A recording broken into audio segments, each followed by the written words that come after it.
ఏమే మీటింగులను బట్టో, ఆదివారాన్ని బట్టో, అయ్యగారిని బట్టో, లేకపోతే ఏదో అవసరాల బట్టో ఆమె మందిరానికి రాట్లా.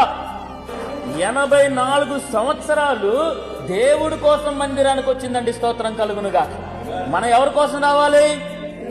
దేవుడి కోసం మందిరానికి రావాలి. ఆమె 1 సంవత్సరం కాదు, 2 సంవత్సరాలు కాదు, 84 సంవత్సరాలు ఏమీ తినకుండా, ఏమీ ఆశించకుండా ఉపవాసాలతో ఉన్నా సరే ఆరోగ్యంగా దేవుడి సన్నిధిలో గడిపింది. హల్లెలూయా. నా దగ్గరికి వచ్చేవారు నేను ఎంత మాత్రము ఇక్కడికి వచ్చి కూర్చోండి. విధవరాలుగా మీరున్నారా? వృద్ధాప్యంలో మీరున్నారా? చేతగాక మీరున్నారా? మీరొచ్చి ఆ అన్న అని ప్రవక్తను బట్టి, అయ్యా ఆమెకి ఇచ్చావు కదా 84 సార్లు, మనం అంటావు ఆమెకు 5 ఇచ్చావుగా, నాకెందుకు ఇలా? వాళ్ళ ఇంట్లో పెళ్లి జరిగిందిగా, మాకెందుకు జరగలా? వాళ్ళ ఇంట్లో నువ్వు అది చేసావుగా, మాకెందుకు చేయలా? ఎట్లా ప్రార్థన చేయరే? ఎట్లా? అన్నాని ప్రవక్తకి 84 సంవత్సరాలు శక్తినిచ్చావుగా, నాకు కూడా నేను కూడా ఉంటా. హల్లెలూయా. నేను ఎప్పుడైనా ఆరోగ్యం ఎప్పుడు కోరుకుంటాను తెలుసా? వాక్యం చెప్పడానికి నాకు ఆరోగ్యం కావాలా, దేవుడి సన్నిధిలో నిలబడడానికి నాకు ఆరోగ్యం కావాలా, దేవుడి సన్నిధిలో ఆరాధన చేయడానికి నాకు ఆరోగ్యం కావాలా. ఎందుకు? తిరగడానికి ఆరోగ్యం మనకి.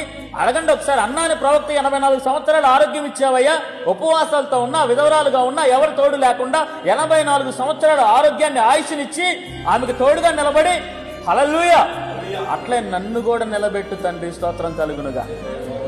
హల్లెలూయా.